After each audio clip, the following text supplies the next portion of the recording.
नमस्कार, SBT news में आपका स्वागत है। पेश है 12 नवंबर बुधवार दोपहर 1:15 बजे राजस्थान के विभिन्न शहरों की 12 बड़ी खबरें। सबसे पहले एक नजर डालते हैं आज की हेडलाइंस पर। दिल्ली नहीं, लखनऊ था असली निशाना, एटीएस के खुलासे ने उड़ाए सुरक्षा एजेंसियों के होश। डीआरआई की बड़ी कार्रवाई में मुंबई में 15 करोड़ का सोना जब्त। एक्टर धर्मेंद्र अस्पताल से डिस्चार्ज। राजस्थान पुलिस ने सड़क सुरक्षा अभियान का नाम बदला। अब पड़ेगी कड़ाके की ठंड, राजस्थान में 12, 13, 14 और 15 नवंबर के लिए येलो अलर्ट जारी। और अब खबरें विस्तार से सुनिए। राजधानी दिल्ली के लाल किले के पास हुए ब्लास्ट के बाद सुरक्षा एजेंसियां पूरी तरह सतर्क हो गई हैं। अब तक की जांच में सामने आया है कि धमाके की योजना केवल दिल्ली तक सीमित नहीं थी, बल्कि उत्तर प्रदेश की राजधानी लखनऊ को भी निशाना बनाने की कोशिश की जा रही थी। पूछताछ में मोहम्मद सुहेल ने बताया कि समूह ने लखनऊ, दिल्ली और अहमदाबाद में भीड़भाड़ वाले इलाकों की रेकी की थी। खासकर लखनऊ में धार्मिक स्थल, सांस्कृतिक केंद्र और पर्यटन स्थल उनके निशाने पर थे। सुहेल ने यह भी खुलासा किया कि ये साजिश किसी बड़े आतंकी संगठन के इशारे पर बनाई गई थी और इसमें पाकिस्तान से हथियार सप्लाई करने की योजना भी शामिल थी। मुंबई में डीआरआई ने कार्रवाई करते हुए सोने की तस्करी करने वाले गिरोह का पकड़ लिया है। टीम ने 11 आरोपियों को गिरफ्तार कर 11 किलो 88 ग्राम सोना 15 करोड़ का और 8 किलो 70 ग्राम चांदी 13,70,000 रुपए की बरामद की है। तस्कर कलबा देवी और मजगांव के ठिकानों पर अंडाकार कैप्सूल में लाए गए सोने को पिघलाकर बाजार में बेचते थे। बरामद चांदी को सोने की बिक्री की कमाई बताया गया है। मामले में करीब 5 करोड़ 27 लाख के शुल्क की चोरी हुई है। बॉलीवुड एक्टर धर्मेंद्र आज बुधवार अस्पताल से डिस्चार्ज हो गए हैं। वे पिछले 3 से 4 दिन से उनकी हालत नाजुक बनी हुई थी। इसकी वजह से उन्हें अस्पताल में भर्ती कराना पड़ा था। धर्म पाजी अब अस्पताल से घर आ गए हैं। धर्मेंद्र को एम्बुलेंस से घर लाया गया है। उनके बेटे बॉबी देओल एम्बुलेंस के पीछे पीछे गाड़ी से चल रहे थे। उनके डिस्चार्ज होने के बाद अस्पताल ने बैरिकेडिंग हटा दी है। राजस्थान पुलिस ने सड़क सुरक्षा के क्षेत्र में एक महत्वपूर्ण पहल की है। आईजी स्तर से संचालित लाइन ड्राइव सड़क सुरक्षा अभियान का नाम बदलकर अब नवीन लेन ड्राइविंग सड़क सुरक्षा अभियान कर दिया गया है। ये नामकरण कोटपुतली जिले के पुलिस जवान नवीन कुमार की स्मृति में किया गया है। इस अभियान का नेतृत्व आईजी स्तर से किया जा रहा है।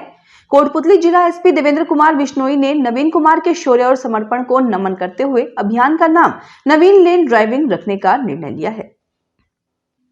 मौसम शुष्क होने के साथ ही नवंबर महीने में सर्दी बढ़ने लगी है। नमी के कारण दिन भर मौसम सर्द रहने से जनजीवन बाधित हो गया है। मौसम विभाग के पूर्वानुमान के अनुसार 24 घंटे के दौरान जयपुर, अजमेर संभाग सहित आसपास के क्षेत्र में शीतलहर चलेगी। वहीं आज के लिए टोंक और सीकर जिले में मौसम विभाग ने शीतलहर का येलो अलर्ट जारी किया है। साथ ही सीकर में येलो अलर्ट अगले 4 दिन तक जारी रहेगा। वहीं आसमान साफ और मौसम शुष्क रहने की संभावना भी है। राजस्थान हाईकोर्ट प्रशासन ने राजस्थान न्यायिक सेवा मुख्य परीक्षा 2025 का परिणाम घोषित कर दिया है। सिविल जज संवर्ग में सीधी भर्ती के लिए 11 और 12 अक्टूबर को आयोजित इस परीक्षा में सफल उम्मीदवारों को रोल नंबर जारी किए गए हैं, जिन्हें साक्षात्कार के लिए अस्थायी रूप से योग्य घोषित किया गया है। रजिस्ट्रार की ओर से जारी आदेश के अनुसार मूल दस्तावेजों की जांच के दौरान किसी भी प्रकार की अनियमितता पाए जाने पर उम्मीदवारी रद्द की जा सकती है।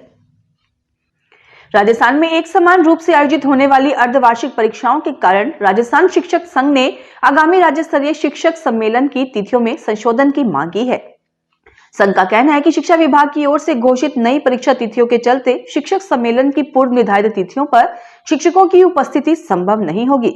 शिविरा पंचांग के अनुसार राज्य स्तरीय शिक्षक सम्मेलन 21 से 22 नवंबर को प्रस्तावित है, लेकिन अब शिविरा कैलेंडर में संशोधन के बाद अर्धवार्षिक परीक्षाएं 20 नवंबर से आयोजित की जानी तय की गई हैं। राजस्थान हाईकोर्ट की जोधपुर बेंच ने एक जब्त गाड़ी वापस करने के मामले में पुलिस की लापरवाही पर सख्त नाराजगी जताई है। जस्टिस योगेंद्र कुमार पुरोहित ने जोधपुर पुलिस कमिश्नरेट के उपायुक्त को 17 नवंबर को खुद कोर्ट में हाजिर होने का आदेश दिया है। कोर्ट ने सरकारी वकील को साफ निर्देश दिया कि अगली सुनवाई में डीसीपी को व्यक्तिगत रूप से उपस्थित रखें ताकि उचित फैसला लिया जा सके।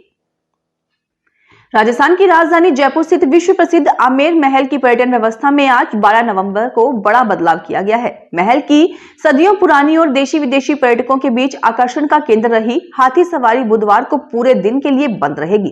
ये फैसला खेलो इंडिया यूनिवर्सिटी गेम्स के भव्य उद्घाटन समारोह को देखते हुए लिया गया है, जिसका आयोजन आज शाम आमेर महल परिसर में होना है।